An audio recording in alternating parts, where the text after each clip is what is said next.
guys! Good morning! Welcome back to our channel. Siyempre, nandito tayo sa kusina. Ayan, mag-prepare tayo ng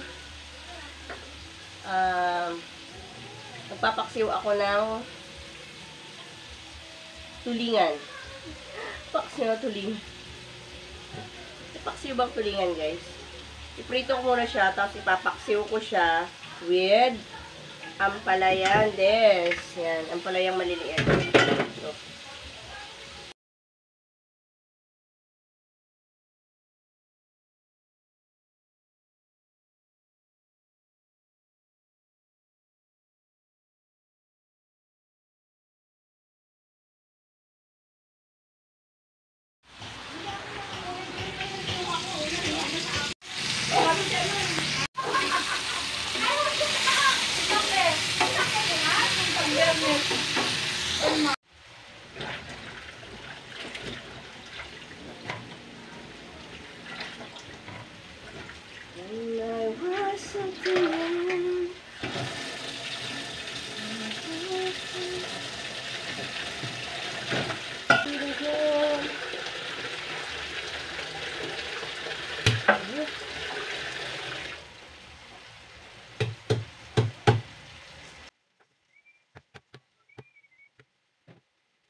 guys, sobrang init. Ano na ilaw dito? Kasama ng malas na yan, medyo kagwan-malas. Malapag lang dito. Siyempre, diba? Ito na lang yan. Ito na lang buwan. Nakalimutan mo yan ulit. Lagay mo yung init. Tapos kung lang sa kanya. Bakit may pakasiw bang saan sa baw? Happy ka boy.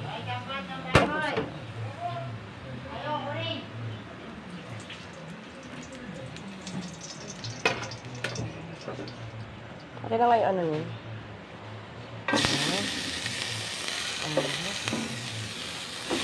Kaya sandok. May na natin.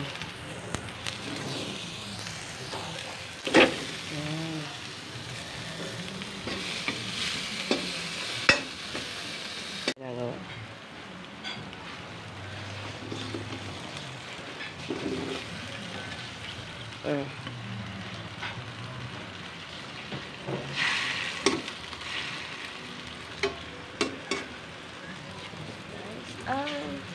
Init sa labas.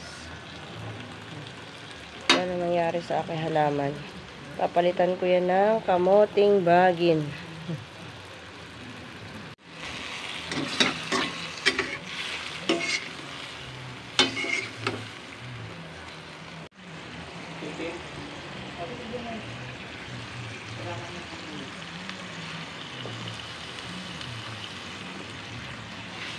Ayan na, ready to eat na, guys.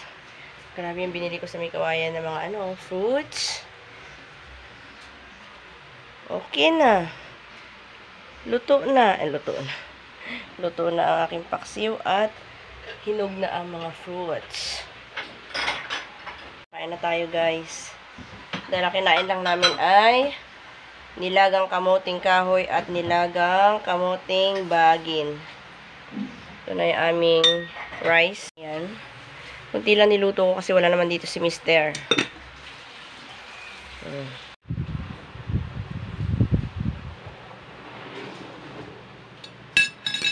Kamote yarn.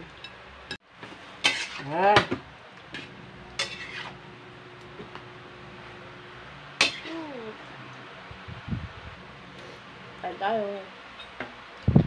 Tamtaman lang ang asim. Yung alat kumakagat. Masarap yun sa ganito.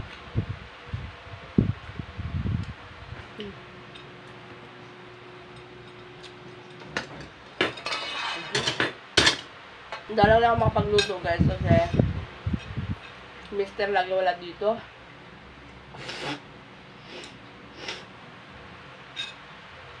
Uuwi naman siya mamaya, kaya natitikman nga rin ito.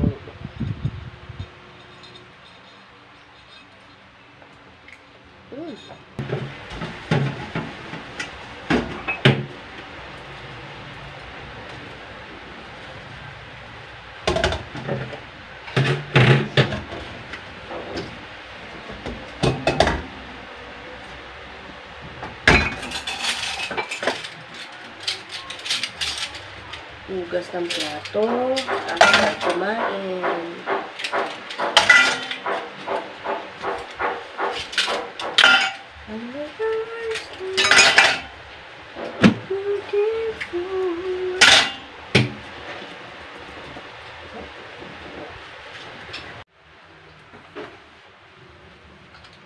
Dadalhin kita sa aking palasyo.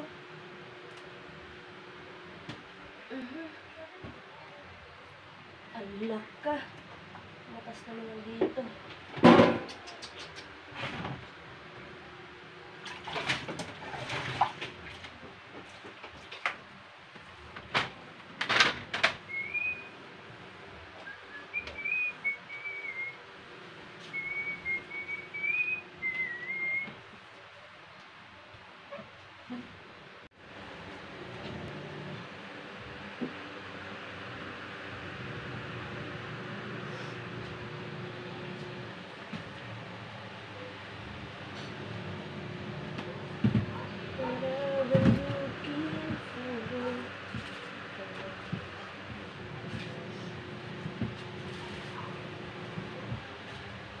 Alis-alis lang ng konting amoy sa bahay.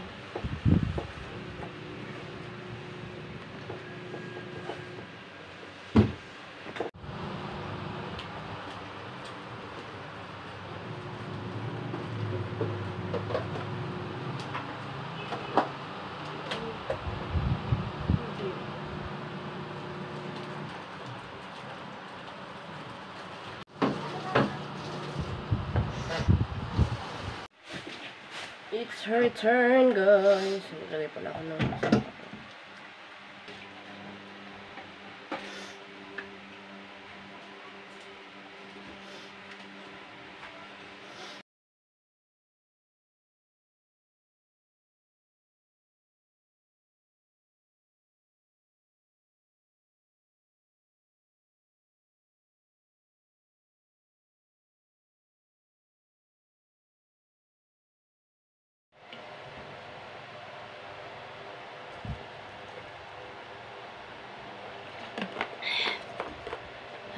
galing ako sa labas, guys, kahit maulan. Lumabas ako. Akala ko si Mr. nandun sa garahe.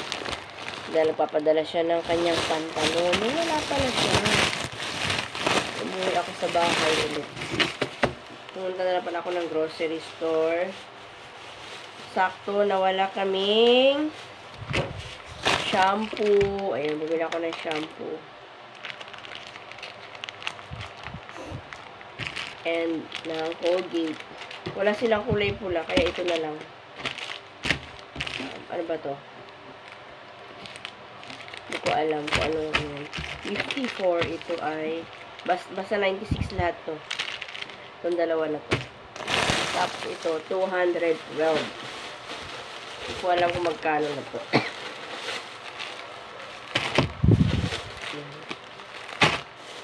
At ng yarn.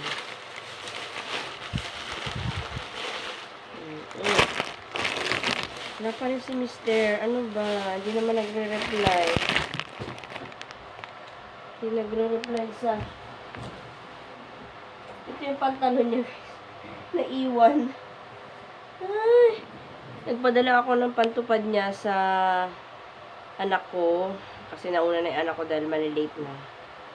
Tapos, ayun, yung barong lang napadala ko, sapatos, and everything. Paano siya makakatupad nandito sa pantalon niya, day? Ano ba yan?